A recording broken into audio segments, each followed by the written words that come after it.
Sraith Pictiúr, na Déagóirí Cróga. Pictiúr a hain. Sa chéad pictiúr feictear Seán ina chola go sábh. Tá sé beag bán ar an rá aimsir las mo, atá le feiceáil tríd an bhinóg. Lá na lacha tá ann gan éana go, agus tá an trád tréigthe. Pictiúr a dó. Is léir go neachtaigh cuasaí aimsire in olcas a rinn na híthe. Nuair a dhú sin Seán bocht, tá cisial uisce ag clúdach an uairleabhar. Tá le bhéal an uisce ag ardú, agus buint tar stanga as Seán. Níla is aige cad ba chórdú a dhéanamh. Tá cosa Sheáin agus cosa na cathaoireach faoi chealt ag an uisce. Tá éadaí chola Sheáin fluc báite. Pictiúr a trí.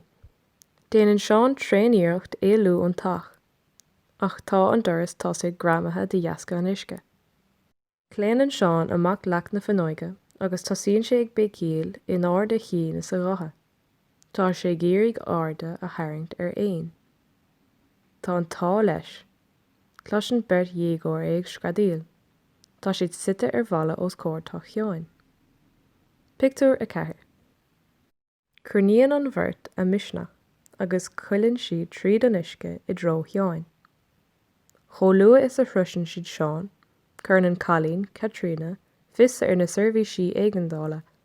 Tá sí olmhathe leis an seola baile. Déanann an buachail, dara, Seán a choimeád ar a thuaimhneas. Fanamid leat, dir sé, nábí buartha. Tá Seán an-bhuíoch as an ggóluaidir agus as an gabhar. Pictiúr a 5. Gan bhfuil, tá an lucht an dótáin chun cabhra a thuairt. Déanann siad tarrtháil tapa ar Sheán, agus éalaíonn sé tríd an bhinóg le beagáinín cúnamh. Ar scá chéile a bharr na daoine, mar ar an seanachal. Tá festa sí uisce dhéanach ar an lucht éigeandála, ach tá Seán, Dara agus Caitríona a fluc go creiceann agus préachta leis an bhuacht. Tá le bhéal an uisce fósaigh dul an airde. Is í an tuile is measa a tharla i mala Sheáin le blianta beaga nús. Pictiúr a 6. I bheatach na súl, tá Seán sláán sa bháide agus ar ais sa leaba. Far éir ní mór dó oíche a chaithimh san ospidéal, ach tá súil aige go dtiocfaidh biseach ar go luath. Fanann Caitríona agus Dara i dteannta Sheáin an tamar fad. Tá faoise bhartha go bhfuil sé go bra, tá meann go gáire artha uilig.